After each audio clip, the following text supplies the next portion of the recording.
भले ही आज भारत में सत्ता का जो केंद्र है वो दिल्ली माना जाता है, क्योंकि दिल्ली भारत की राजधानी है, लेकिन अगर हम पूर्वोत्तर भारत की बात करें, पूर्वकालीन भारत की बात करें, एंशियंट इंडिया की बात करें, जो हम एंशियंट हिस्ट्री में पढ़ते हैं, तो भारत की जो सबसे प्रथम राजधानी बनी वो राजगीर बनी, और राजगीर के बाद पाटलिपुत्र यानी पटना बनी। पटना की उसी भूमि पर हम मौजूद हैं, और मेरे पीछे जो ये आप गुंबद नुमा स्ट्रक्चर देख रहे हैं, जरा दिखा दीजिए कैमरामैन साहब। आपको ये लग रहा होगा कि कोई गुंबद है, दरअसल ये गुंबद नहीं है, ये एक कुआं है। और ये कुआं का क्या कहानी है आपको हम बताएंगे। मेरे पीछे अब इस कुएं को बंद कर दिया गया है, यहाँ पर ग्रिल्स लगे हुए हैं, सभी तरफ ग्रिल्स लगा दिए गए हैं। और आर्कियोलॉजिकल सर्वे ऑफ इंडिया जो है, भारतीय पुरातत्व विभाग जो है, वो इस कुएं का संरक्षण करता है।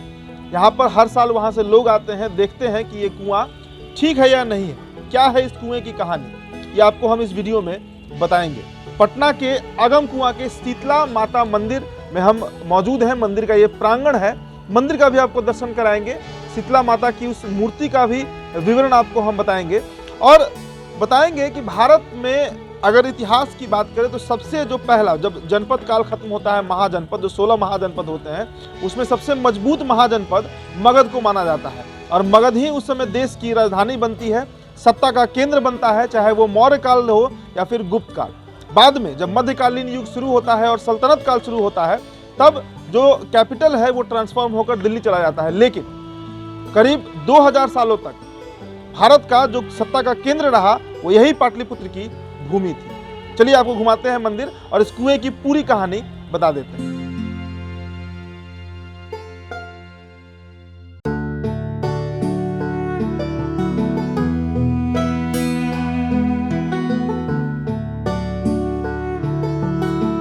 करीब 385 ईसा पूर्व यानी 385 बीसी में जब मौर्य वंश का मगध में कब्जा होता है, उनकी स्थापना हो जाती है। उसके बाद जो उनकी पीढ़ी में तीसरे शासक होते हैं, राजा अशोक, इन्हें प्रियदर्शी अशोक भी कहते थे। 304 ईसा पूर्व उनका जन्म होता है और 269 में उन्हें गद्दी प्राप्त होता है। लेकिन गद्दी प्राप्त करने के लिए जो उनके पिता थे राजा बिंदुसार और उनकी माता थी रानी धर्मा, उनके करीब 101 पुत्र होते हैं, और उसमें गद्दी किसी एक को ही मिलना था।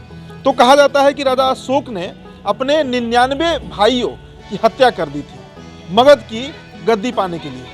तो उनके जो 99 भाई थे जिनकी हत्या की गई थी, उनके गले को काटकर, उनका जो गला है उसे काटकर इसी कुएं में डाल दिया गया था। ये इतिहास बताता है, आर्कियोलॉजिकल सर्वे ऑफ इंडिया बताता है कि इसी कुएं में, ये बहुत ऐतिहासिक कुआं है, करीब 2300 साल पहले इस कुएं का निर्माण करवाया गया था। और आज भी हम जब ग्रिल्स में झांकते हैं, दरअसल दिखा दिया जाए, पानी जो है इसमें आज भी मौजूद है। हालांकि अब ये पूरी तरह प्रतिबंधित है, इसमें जाना आना संभव नहीं है, लेकिन इस कुएं में 99 भाइयों का गला काटकर डाला गया था राजा अशोक के द्वारा। तो ये ऐतिहासिक कुआं है, और आप इसी से अंदाजा लगा लीजिए कि मगध का इतिहास कितना पुराना होगा। लगभग 2500 साल पुराना यह कुआं आज भी यहाँ पर खड़ा है, इस मंदिर प्रांगण में, जो शीतला माता का मंदिर है।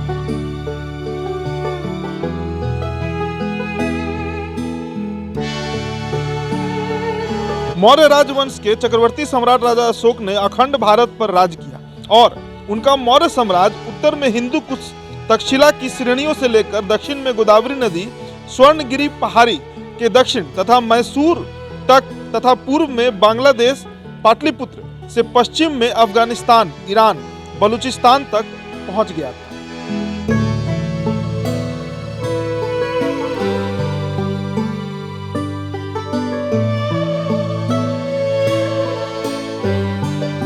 तो राजा अशोक के द्वारा निर्माण करवाया गया यह कुआं, और उसके ठीक बगल में, उसी के प्रांगण में बना यह मंदिर का इतिहास क्या है, यह हम जानेंगे। जो यहाँ के स्थानीय पुजारी हैं, जो कई वर्षों से यहाँ पूजा कर रहे हैं। कहा जाता है कि 1996 में लालू प्रसाद यादव ने इस कुएं की जो गहराई है उसे नापने का प्रयास किया था। ये सभी बातों को हम जानेंगे यहाँ के जो ब्राह्मण हैं, जो पंडित हैं, अमरनाथ पुजारी, उन्हीं से। कुएं का जो इतिहास है, जो बताया जाता है कि राजा अशोक ने अपने भाइयों को कत्ल करके यहाँ डाल दिया था, कितना सही है? ये पूर्ण रूप से इसका प्रमाण नहीं है, लेकिन ये बात शुरू से कथनानुसार चला आ रहा है, और ये हमारे पूर्वज लोग भी ये बात बोलते थे, लेकिन इसका इतिहास में कहीं वर्णन नहीं है कि अशोक ने अपने भाइयों की हत्या कर इस कुआं में डाले हैं। इतिहास का कोई भी किताब में इसके बारे में वर्णन नहीं है। लेकिन ये इस कुआं का निर्माण 232 ईसा पूर्व सम्राट अशोक ने करवाया था। वो उस समय उनका क्या मंशा था ये अभी तक क्लियर पता नहीं चला है। लेकिन इसकी गहराई 200 अभी 1996 में जो उड़ाई कराए थे हमारे प्रधानमंत्री मुख्यमंत्री लालू प्रसाद जी, 147 मीटर तक पानी निकला था। उसके बाद भी इसके नीचे गहराई आ रहा है, पानी पूर्ण रूप से नहीं निकला था, फिर उन्होंने इसको छोड़ दिया। अच्छा, शीतला माता का मंदिर भी खुदाई में ही निकला था? हाँ, ये शीतला माता का जो मंदिर है ये अगम तुलसी मंडी के एक गांव है, तुलसी मंडी गांव है, गुलजार बाग से सटे हैं।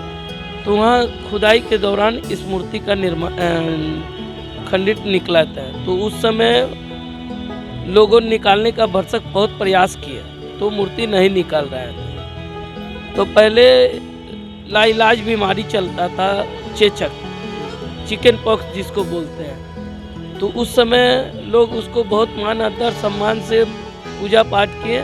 वो स्वतः मूर्ति जमीन से अपने आप ऊपर चले आए। जब वहाँ से चले आए तो उसके बाद में अंदर में मंदिर, मूर्ति से पहले अंदर का 9 पिंड था जो 9 रूप में शीतला माता का 9 रूप से है। तो लोग ने बाहर में मूर्ति का स्थापना किया, फिर उसके बाद पूजा अर्चना शुरू हो गया। आज भी मंदिर पूजा करने से पहले कुआं का गोर लाग करके ही अंदर आया जाता है। सबसे पहले कुआं का गोर लागना है, फिर उसके बाद में मंदिर के अंदर आके पूजा करते हैं। मंदिर, ये जो आज का मंदिर दिख रहा है, इसका निर्माण कब करवाया गया? ये तो 1996 में हुआ है। तत्कालीन मुख्यमंत्री लालू प्रसाद यादव ने किसी और लोगों के सहयोग से ये मंदिर का निर्माण हुआ था।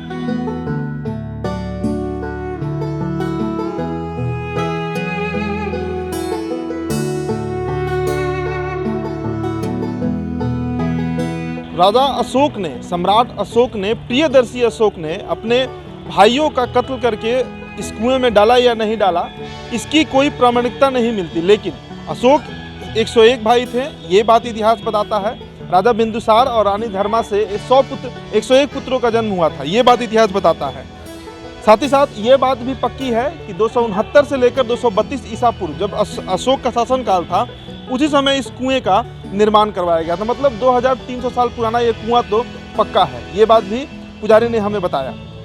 साथ ही साथ लालू प्रसाद यादव ने इस मंदिर का पुनर्निर्माण करवाया, जीर्णोद्धार करवाया। ये मंदिर बहुत छोटा था और आपने वो कहानी भी सुना कि यहाँ पर शीतला माता का जो मूर्ति है वो कहाँ मिला था, कैसे मिला था, ये सभी बातें ब्राह्मण अमरनाथ पुजारी ने हमें बताया है। तो ये शीतला माता का मंदिर है। अलग अलग जगहों से, बिहार के सभी जगह से लोग यहाँ पर आते हैं पूजा करने के लिए, माँ के सामने माथा टेकते हैं।